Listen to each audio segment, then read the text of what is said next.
No es habitual que los periodistas hagamos elogios y digamos cosas muy especiales, generalmente hacemos las preguntas.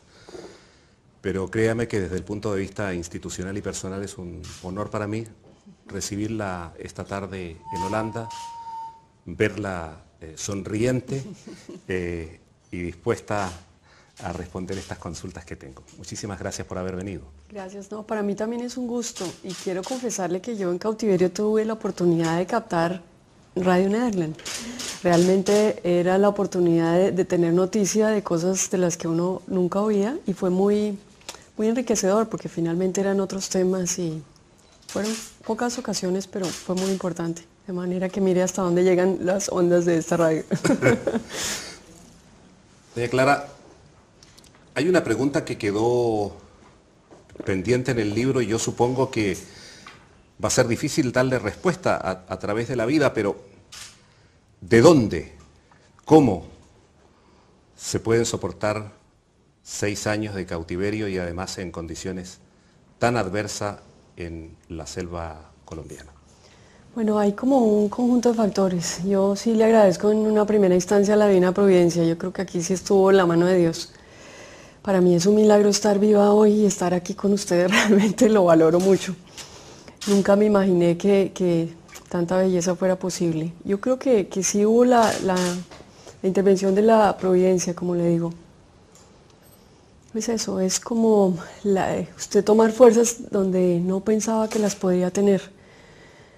Y gracias a esa comunicación que se fue creando en el silencio, pues me permitió irme fortaleciendo no solo en mis pensamientos, sino en mis pensamientos y en mis sentimientos, perdone, y en mis ganas de volver a la libertad en algún momento. Y a punta de estar uno repitiéndose que quiere ser libre, pues bueno, resulta volviéndose una profecía cumplida.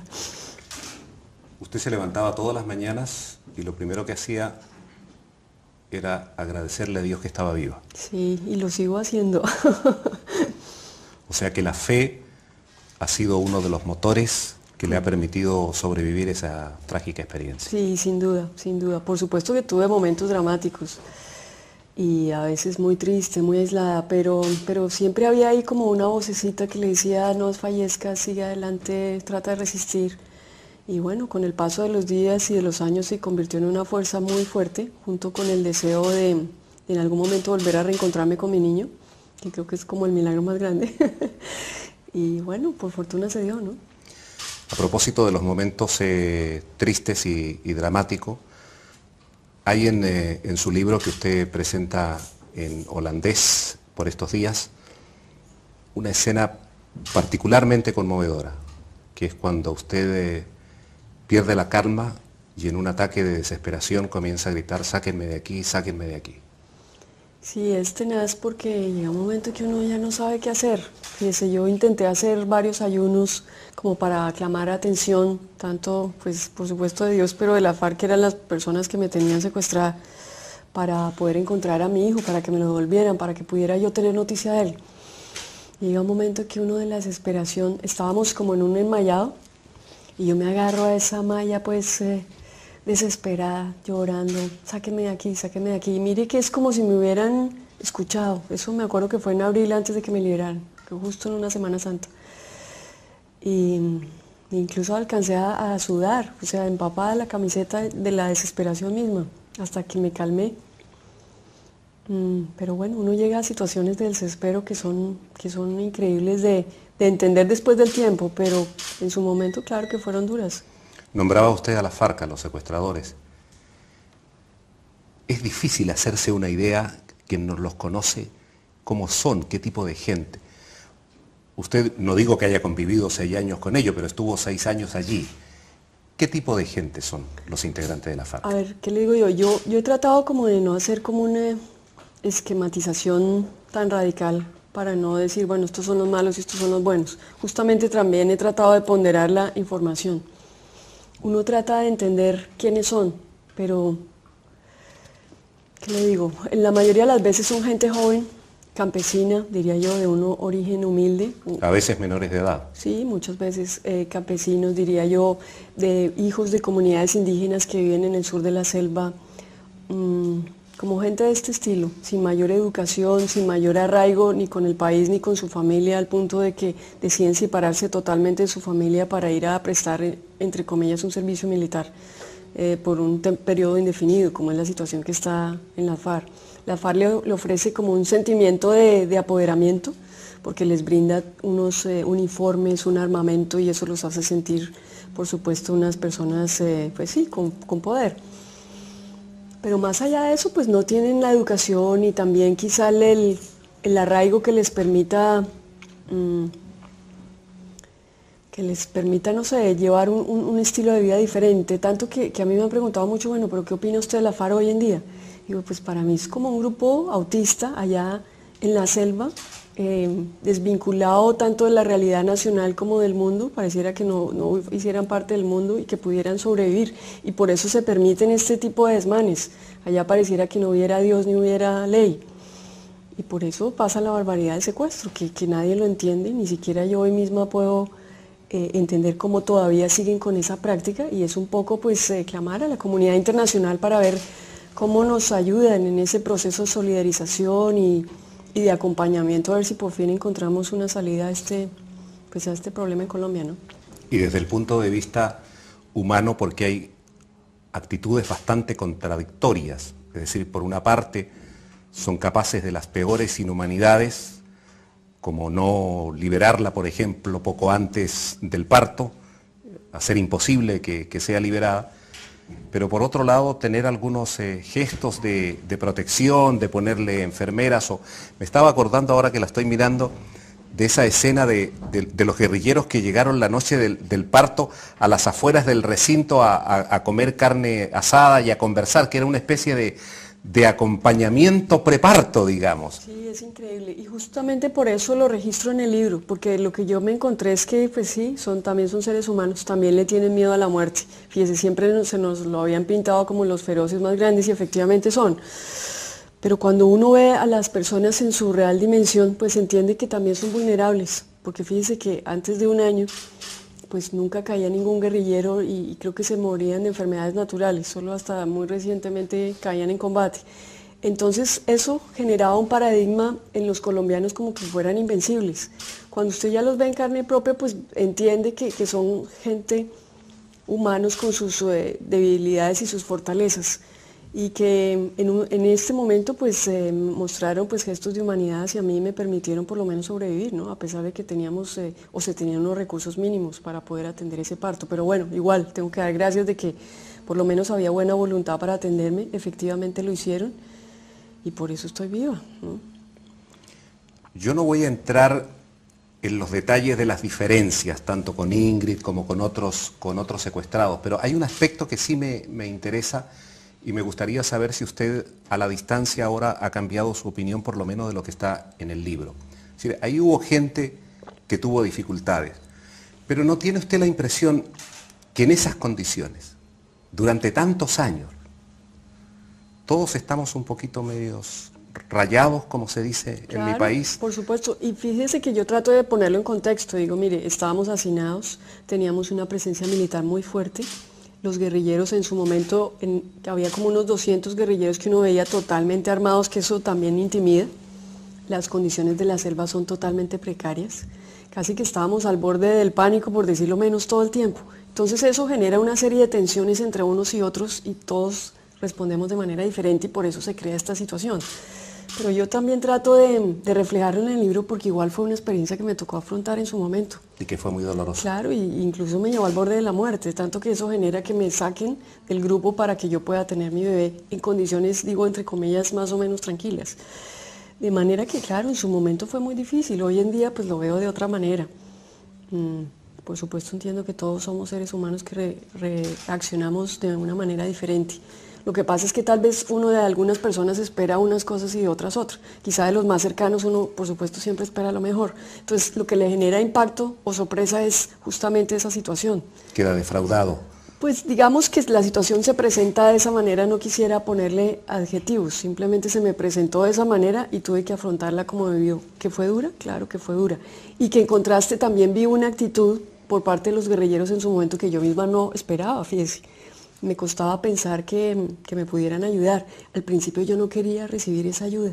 Yo digo, bueno, pero yo ¿por qué la estoy rechazando si es lo único que me permite sobrevivir? Cuando caí en cuenta cambié de actitud, pero fíjese que es un proceso. Le doy gracias a Dios, le repito, que me permitiera tener esa flexibilidad en el manejo de mis actitudes y de mis sentimientos, porque la primera reacción básica y casi que todo el tiempo es de rechazo. Entonces, pues es uno también encontrando unos espacios de flexibilidad para poder afrontar las situaciones que se le van presentando, ¿no? La saco un momento del libro para hablar de la actualidad. Imagínese que usted tuviese en sus manos el poder de sacar una ley o una disposición o un reglamento para tratar el tema de los secuestrados. ¿Qué haría? Buena pregunta. Bueno, uno siempre quisiera poder resolver la cosa, pero mire, yo creo que lo que primero haría es tener buena voluntad, como una situación de apertura. Hoy en día tenemos una situación muy particular. Los guerrilleros han anunciado que quieren liberar unilateralmente a otro grupo de personas, como me liberaron a mí, como liberaron a más de 11 personas. Así es. Y el gobierno desafortunadamente pues no ha facilitado la situación. Como usted sabe, yo le tengo gran admiración y gran respeto a la persona del presidente. Sin embargo, pues hay posturas que uno, pues, y más habiendo estado secuestrado, le cuesta un poquito como digerir, porque uno dice, bueno, pues, digamos que hay la oportunidad para crear ese nuevo espacio. ¿Por qué no hacerlo? ¿Por qué no darnos la oportunidad de acercarnos nuevamente a las FARC y facilitar este encuentro? Y si se requiere la presencia o el apoyo internacional, si se requiere otra vez del presidente de Brasil, como se hizo en la última ocasión, porque tal vez no se sientan tan cómodos hacerlo a través del presidente Chávez, enhorabuena, pero hacerlo porque eso es una manera de aliviar. Pues usted imagínese la mamá de este muchacho Moncayo que lleva 11 años teniendo su hijo en las peores condiciones, de los 20 a los 30 años, que tal vez quizás ustedes coincidirán conmigo, es que es la mejor etapa de la vida de uno. Y este muchachito allá en la selva encadenado a otro muchachito en unas circunstancias tan precarias, pues a uno le da dolor. Ellos simplemente estaban prestándole un servicio a la patria, porque eran soldados humildes. Y dejarlos allá, pues incluso yo me pongo a pensar, podría ser hasta mi propio hijo, ¿no? Me comparo con la mamá y digo, Dios mío, en el caso de que tuviera yo la oportunidad de resolverlo, pues yo inmediatamente daría la orden de mandar un helicóptero a recogerlos, sin más consideraciones. Y estarían hoy mismo de vuelta en su casa. Resumo una parte que me parece fundamental y usted corríjame si estoy equivocado. Dice usted, sería bueno manifestar una mejor disposición a hacer algunas concesiones para salvar vidas. Pues mire, en este caso ni siquiera hay que hacer hay que hacer concesiones, perdón. ¿Por qué? Porque ya la FARC ha manifestado que quiere liberarlos. Puede que en el mediano plazo haya que hacer alguna concesión, pero uno pensaría que cada día con su afán. Yo pensaría que si ahora se facilita recibir a estas personas, porque pongámoslo así, ahorita lo que pasa es que no se está facilitando para poderlo recibir, pues si se da esa facilitación, muy seguramente se podrá allanar la libertad de otras personas que todavía están cautivas. Y no hablemos solo de los 20 soldados en razones del acuerdo humanitario, sino de más de 125 personas que están secuestradas por razones económicas o de secuestro económico. Porque es importante pues solucionar la libertad o la situación de vida de más de 125 compatriotas, según las últimas cifras que han pasado estas ONGs en las últimas 2 semanas. De manera que yo lo que creo es que hay que buscar la manera, por más compleja que nos parezca, por más errática que la actitud de las FARC nos parezca, porque es errática. Uno, ¿cómo va a poder estar de acuerdo que, entre comillas, si aceptáramos que tienen un ideal político, van a utilizar la práctica de privar a otra persona, igual que ellos, de su libertad? Eso no tiene presentación. No la tuvo hace 2000 años, en la época antiguas, hace 500, por todas estas luchas libertarias. ¿Cómo es posible que hoy en día, en pleno siglo XXI, todavía haya personas que están privadas de la libertad y encadenadas como si fueran esclavos? Entonces yo pienso que es crear más bien es cadenas de solidaridad. Yo pienso que lo que la sociedad civil puede hacer es eso, seguir en las marchas. Yo recién estuve hace 2 semanas en Neiva, en el departamento del Huila, que es uno de los departamentos más aquejados por esta situación del secuestro.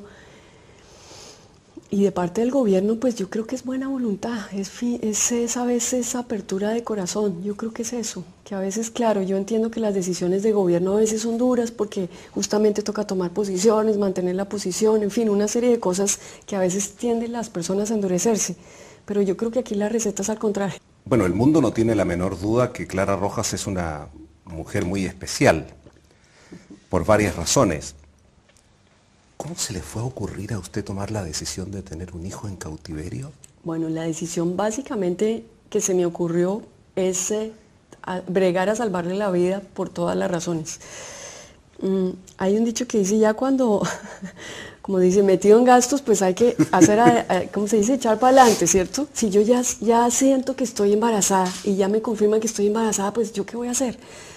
Tratar de bregar a salvarle la vida a mi hijo como de lugar. Estamos hablando de que yo ya estoy en el 5.º mes de embarazo, o sea, finalmente yo tampoco me puedo plantear una alternativa diferente, porque ya tanto el bebé correría riesgo como también yo, o sea, ya es una situación también de la propia supervivencia, y ambas cosas lo van jalando a uno a que hay que bregar a ver cómo se le salva la vida al niño. Es esa la respuesta. Yo pienso que el espíritu de supervivencia en los seres humanos es muy fuerte y que solo en situaciones críticas es cuando de pronto salta a la vista. Enhorabuena. Para mí mi hijo es una bendición. Hoy sigue siendo el motor de mi vida. Me lo quería traer aquí a Holanda, pero tiene que ya empezar a ir a su colegio.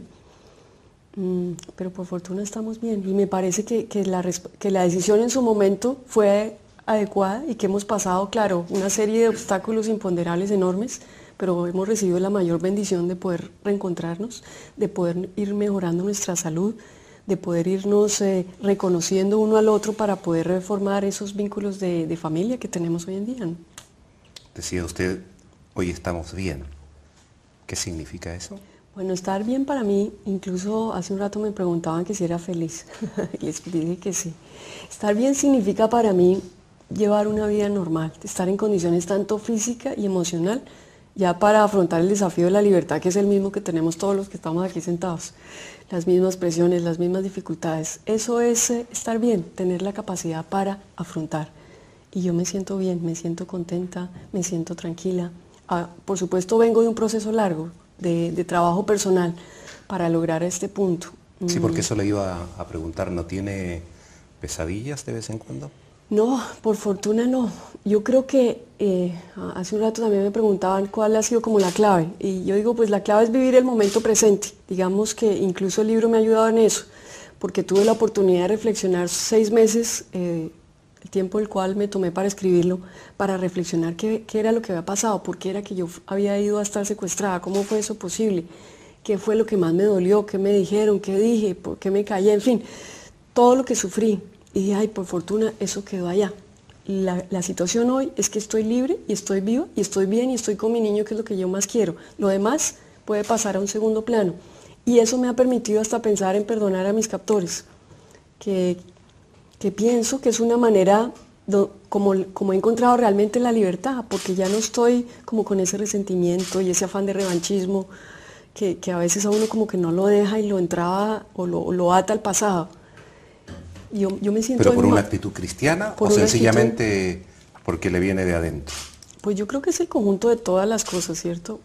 Es una actitud cristiana, por supuesto, pero también me nace porque encuentro un camino. Finalmente uno lo que busca es estar tranquilo como persona y poder de alguna manera volver a relacionarse con sus compatriotas y estar en una tranquilidad que le permita esa interrelación. Y eso me ha permitido el perdón, por eso lo pongo como un capítulo de mi libro.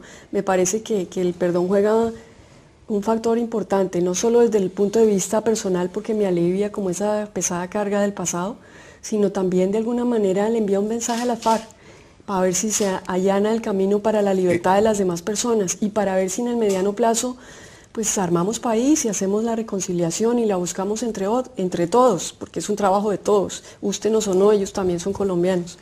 Entonces el país toma de todo. Por allí iba, porque creo que este perdón tiene varias caras, y uno de ellos es también este mensaje a la FARC de autoridad moral, es decir, para demostrar que somos mejores que ellos, tenemos que hacerlo en la práctica. Y si ellos han tenido esta actitud egoísta y delictiva de los secuestrados, los secuestrados que ahora se están en libertad le están demostrando que son seres humanos de una ética moral distinta. Sí, yo pienso que hay algo de eso, pero más que todo es la situación práctica, es que usted ya ha vivido 50 años en un país en conflicto y dice, bueno, ¿cómo para mis hijos va a les quedar lo mismo? No, vamos a tratar de bregar entre todos a ver cómo se le da solución a este problema. Yo creo que el secuestro es un delito que no solo afecta a la persona en sí mismo, a su familia, a la comunidad y a la comunidad internacional, porque como seres humanos, pues la libertad es un tema que nos llega a todos. De manera que no nos podemos permitir esa conducta en ninguna parte del mundo. Desafortunadamente se da hoy en Colombia, ver cómo la manejamos y cómo definitivamente eso se vuelve ya una situación del ayer. Pero debo entender que eso de cómo la manejamos entre todos, está usted hablando de la posibilidad de diálogo, de negociación, de buscar ese tipo de arreglo. Bueno, yo por lo menos por ahora estoy simplemente poniendo mi granito de arena, que es plantear el capítulo del perdón, ¿cierto? Eso me parece que abre un espacio, fíjese, yo creo que ahorita el trabajo que tenemos que hacer entre todos es como crear ese ambiente de diálogo, y eso no se crea de un momento para otro, ni que ay, mañana nos sentamos y no, porque cuando hay tantas tensiones por tanto tiempo, entonces uno tiene que ir mandando mensajes y creando ese entorno, el entorno de paz se va construyendo, y por eso le digo, yo estoy construyendo o sembrando mi granito de arena ahí para esa construcción de un entorno de reconciliación. Yo la he escuchado con mucha atención. Perdón, retomar la vida, estoy bien con mi hijo. Pero ¿qué quedó de Clara Rojas en la selva? Porque en experiencias límites uno siempre deja algo en el camino de sí mismo, ¿no? Bueno, pues le cuento que esa pregunta no me la habían hecho. De todas las que me han hecho, esa es una pregunta nueva. No sabría qué decirle, pero lo importante, ¿qué es lo que hoy tiene Clara Rojas? ¿Qué es lo que soy hoy? No lo que dejé, sino lo que hoy soy. Y para mí lo importante es que he podido como volver a tomar confianza en mí misma, en mi capacidad de afrontar la situación, de afrontar la vida. Y eso es lo que pongo aquí en la mano, finalmente, en la mesa. Y eso es lo que comparto con la gente, de ver que después de la muerte pues hay vida, porque el secuestro es como estar en la muerte, ¿cierto? Entonces es eso, volver a darse la oportunidad de seguir viviendo, de tomar la vida con todo el ahínco, con toda la emoción, con toda la motivación posible para poder pues, seguir adelante, ¿no? Hace algunos días atrás conversaba por teléfono con una amiga colombiana y al contarle esto de que iba a tener una entrevista con usted, me decía, mira, Clara Rojas lo que tuvo es muy mala suerte, le jugó una mala pasada el destino. ¿Usted cree que fue así, que fueron muy adversas las circunstancias que no deberían normalmente haberse dado? Pues a ver, ¿qué le digo yo? Digamos que no me tocó fácil, ¿cierto? Eso hay que reconocerlo. A mí realmente no me gusta hacer como mucho juzgamiento, y ahí, bueno, yo siempre he hecho mano de los dichos populares. Digamos que llorar sobre la leche derramada no me gusta, la situación se presentó como se presentó. Ya no me quiero poner en elucubraciones de que pasó esto, por qué pasó, en fin. Yo estaba ahí en un momento que tal vez no debió estar, pero estuve. Y tuve que afrontar la situación y sobreviví. Y bueno, eso es lo que tenemos hoy. Los secuestros no se han terminado y por las cosas como van pueden seguir sucediendo. ¿Qué le recomendaría usted a la gente que es secuestrada? ¿Cómo puede optar por sobrevivir y no echarse a morir? Pues mire, en Colombia hay muchas cadenas de radio que les mandan mensajes a las personas que están secuestradas. De hecho, nosotros teníamos noticia. Básicamente es la capacidad de resistir. Mientras a uno lo que lo hace sobrevivir es oír a su familia que lo está esperando, que está haciendo todos los esfuerzos por encontrar su libertad. Yo creo que es eso, es que ellos sientan que uno no los ha olvidado, que son parte de nosotros. Uno no puede pensar que el problema es solo de la familia porque no tienen los elementos, ni las herramientas, ni la capacidad, ni el poder para resolverlo. Tiene que ser el conjunto de la sociedad que dice es un problema de todos y tenemos que afrontarlo. Entonces hay que acompañar a las familias, hay que enviarles mensajes a ellos de aliento. La función de ellos es resistir. La de los que estamos afuera es bregar, a ver cómo se logra facilitar la situación para que estas personas recobren su libertad de la manera menos traumática posible. Y yo personalmente sí creo que es bajo el mecanismo del diálogo. Sí, ha habido operaciones exitosas militares, sin duda, que trajeron a muchos compatriotas de nuevo a su libertad, Eso fue una operación magnífica, nadie lo duda. Volver a intentar eso, yo no estoy segura de que funcione en la misma situación. De manera que uno tiene que intentar a ver cómo se encuentran nuevos espacios de diálogo para lograr que todas las personas que salgan vivas, que de eso es lo que se trata, ¿no? Y salgan lo más pronto posible. O sea, uno quisiera que estas personas vinieran en esta Navidad, y finalmente tampoco son tantas. Son muchas desde el punto de vista de qué cantidad de personas hay secuestradas, pero es un número que nos permite conocer sus rostros, sus familias, saber quiénes son, cuáles han sido las circunstancias por las cuales han sido secuestradas, cómo se les puede ayudar.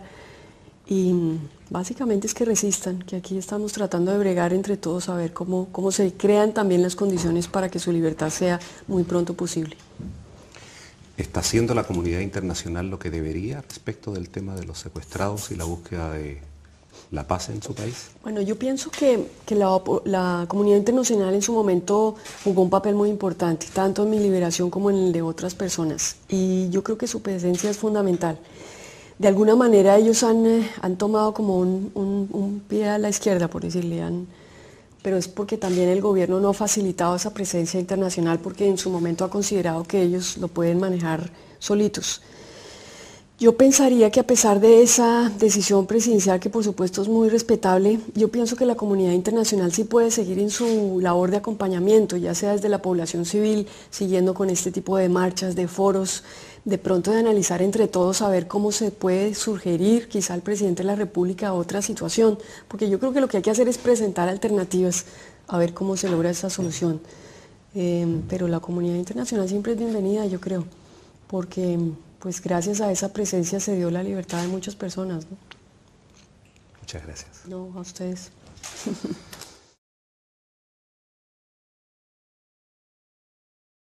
Respuesta a través de la vida, pero ¿de dónde? ¿Cómo se pueden soportar 6 años de cautiverio y además en condiciones tan adversas en la selva colombiana? Bueno, hay como un conjunto de factores. Yo sí le agradezco en una primera instancia a la Divina Providencia. Yo creo que aquí sí estuvo la mano de Dios. Para mí es un milagro estar viva hoy y estar aquí con ustedes, realmente lo valoro mucho. Nunca me imaginé que tanta belleza fuera posible. Yo creo que sí hubo la intervención de la Providencia, como le digo. Pues eso, es como usted tomar fuerzas donde no pensaba que las podría tener. Y gracias a esa comunicación que se fue creando en el silencio, pues me permitió irme fortaleciendo no solo en mis pensamientos, sino en mis pensamientos y en mis sentimientos, perdone, y en mis ganas de volver a la libertad en algún momento. Y a punta de estar uno repitiéndose que quiere ser libre, pues bueno, resulta volviéndose una profecía cumplida. Usted se levantaba todas las mañanas y lo primero que hacía era agradecerle a Dios que estaba viva. Sí, y lo sigo haciendo.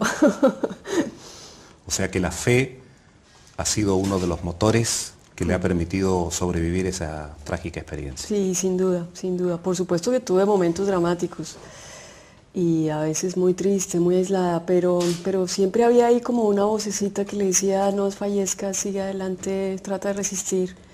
Y quiero confesarle que yo en cautiverio tuve la oportunidad de captar Radio Nederland.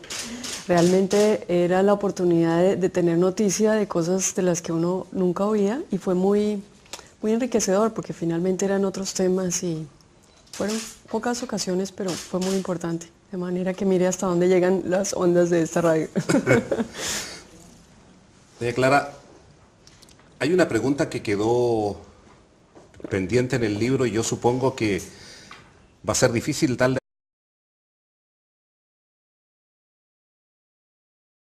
No es habitual que los periodistas hagamos elogios y digamos cosas muy especiales, generalmente hacemos las preguntas. Pero créame que desde el punto de vista institucional y personal es un honor para mí recibirla esta tarde en Holanda, verla sonriente y dispuesta a responder estas consultas que tengo. Muchísimas gracias por haber venido. Gracias, no, para mí también es un gusto.